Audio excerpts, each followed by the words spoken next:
Next आता है Burkitt lymphoma. It is highly aggressive B cell neoplasm, ठीक है, highly aggressive B cell neoplasm है, composed of medium sized monomorphic lymphoid cells with basophilic vacuolated cytoplasm. क्या होता है कि इसमें medium sized monomorphic lymphoid cells होंगे और बेसोफिलिक वैक्यूलेटेड साइटोप्लाज्म होगा, है ना। अभी ये नाम अपन को याद करना पड़ेगा, आगे ध्यान से सुनना। फिर इसमें क्लिनिकल वेरिएंट्स दिखते हैं। एक तो endemic African बर्किट lymphoma, sporadic non endemic बर्किट lymphoma और HIV एसोसिएटेड बर्किट लिम्फोमा, ठीक है, ध्यान से सुनना, ये याद करना है। जो एंडेमिक अफ्रीकन बर्किट लिम्फोमा है वो मेनली एसोसिएटेड रहता है एप्स्टीन बार वायरस से, है ना, और मलेरिया से, ठीक है, इससे एसोसिएशन है इसका। फिर नेक्स्ट आता है क्लिनिकल फीचर। तो जो एंडेमिक अफ्रीकन वाला बर्किट लिम्फोमा है वो जॉ को इन्वॉल्व करेगा एंड प्रेजेंट ऐसा मैंडिबुलर मास की तरह प्रेजेंट रहता है, ठीक है। तो एंडेमिक अफ्रीकन में क्या क्या 3 पॉइंट पड़े, एक तो EBV और मलेरिया से एसोसिएटेड है और जॉ में इसके सिम्टम्स दिखेंगे और मैंडिबुलर मास की तरह दिखेगा। फिर स्पोरेडिक नॉन एंडेमिक वाला जो है उसमें एब्डोमिनल मास दिखेगा और वो इलियोसिकम और पेरिटोनियम को भी इन्वॉल्व कर सकता है, ठीक है। फिर HIV एसोसिएटेड बर्किट लिम्फोमा में क्या होगा, ये लिम्फ नोड और जो अपना बोन मैरो उसको भी एसोसिएट कर सकता है, ठीक है, उसमें को भी इन्वॉल्व कर लेगा, ठीक है। फिर एक एक पॉइंट सब में ये लिख देना, चिल्ड्रन और एडल्ट एंड या यंग को ही इन्वॉल्व करते, तीनों में ही ये लिख देना कॉमन पॉइंट, ठीक है। फिर नेक्स्ट आता है pathogenesis. Translocation of MYC gene on chromosome number 8। Translocation होगा 8 से 14 में। MYC जीन होता है 8 में, IGH जीन होता है अपना 14 में, जो कि मोस्ट कॉमन अपना कॉज है जिस वजह से ये होता है बर्किट लिम्फोमा। फिर MYC जो जीन है वो प्रोटोऑन्को जीन है, ठीक है, जो क्रोमोसोम नंबर 8 में होता है। ट्रांसलोकेशन जब होगा इसका MYC का, उस वजह से क्या होगा कि ये जो प्रोटोऑन्को जीन है वो ऑन्कोजीन में कन्वर्ट हो जाएगा, ठीक है।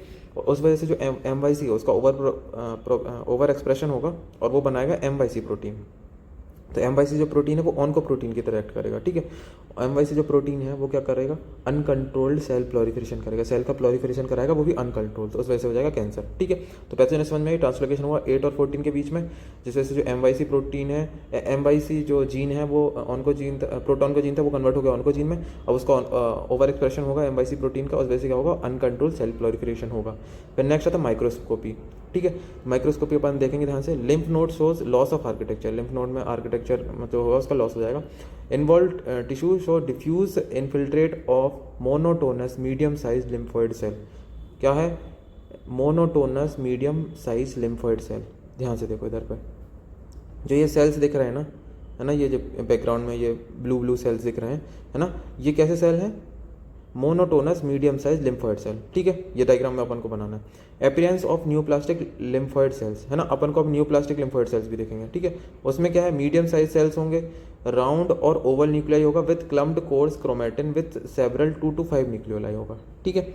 Moderate amount of deeply basophilic cytoplasm होगा, multiple small round lipids clear vacuole होंगे, ठीक है, ठीक है। तो देखो ये पिंक कलर के जो सेल्स हैं यही हैं अपने कौन से सेल्स, ये वाले न्यूप्लास्टिक लिम्फोइड सेल्स। कैसे, मीडियम साइज के सेल्स हैं, राउंड टू ओवल न्यूक्लियस है, देखो इनका राउंड टू ओवल न्यूक्लियाई है, ठीक है, with clumped coarse chromatin with several 2 to 5 nucleoli होते हैं, ठीक है।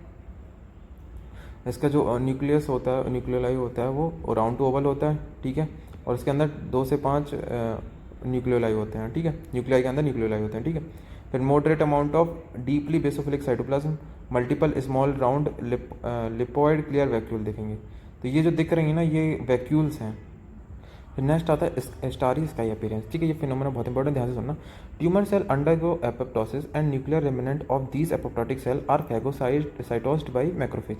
जब ट्यूमर सेल है वो उनमें ग्रोथ होगी तो उसकी क्या डेथ भी होगी ट्यूमर सेल की, तो जो उसका एपोप्टोसिस होने के बाद उसका जो न्यूक्लियर रेमिनेंट बचेगा उसको मैक्रोफेज फैगोसाइट कर लेगा, ठीक है। तो उस वजह से क्या होगा, जो उनका बेसोफिलिक साइटोप्लाज्म था, है ना, वो एंगल कर लिया इसने, क्या बोलते हैं, फैगोसाइटोस करके मैक्रोफेज ने। तो macrophage in the background of lymphoid cell creates starry sky appearance. तो अब ऐसा होता है कि मैक्रोफेज जो है, जैसे कि ये बहुत सारे ब्लू कलर के क्या हैं, लिम्फोइड सेल्स हैं, ठीक है, और ये जो वाइटिस दिख रहे हैं ये क्या है, मैक्रोफेज।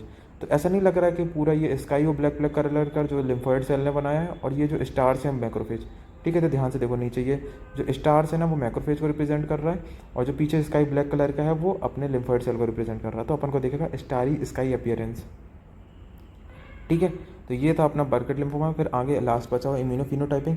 तो ये CD10, 19, 20, 22 BCL6 के लिए पॉजिटिव देगा और नेगेटिव देगा BCL2 के लिए, ठीक है। तो बर्किट लिम्फोमा इतना है और ये लर्न कर लेना, ये 5 नंबर में अगर आ गया तो बस इतना ही इनफ है, ठीक है।